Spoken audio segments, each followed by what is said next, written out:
ছেলে নাকি, তো ছোট ছেলে সিদ্ধান্ত নিছে যে দুই ভাইকে ডাকবে, ডাইকা বলবে যে বাপের সেবা যে করবে সে সম্পত্তির ভাগ পাবে না। তিন ভাইকে বসায় বলছে মা বাবার খেদমত যে করবে সে সম্পত্তির ভাগ পাবে না, কে রাজি আছো? তো দুই ভাই বলছে তুই কর, আমাদের দরকার নাই, আমাদের সম্পত্তি দরকার। তো ছোট ভাই নিজের কথায় নিজে ফাইসা গেছে, মাইনা নিছে, খেদমত করা শুরু করছে মা বাবার। মা বাবাও দুনিয়ার থেকে চলে গেছে, করতে করতে সব উজাড় করে দিছে, ঘরে এখন চুলোও জ্বলে না।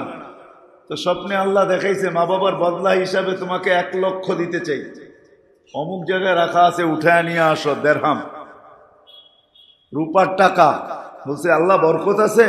বলছে বরকত নাই। কইলে তাইলে আমার দরকার নাই।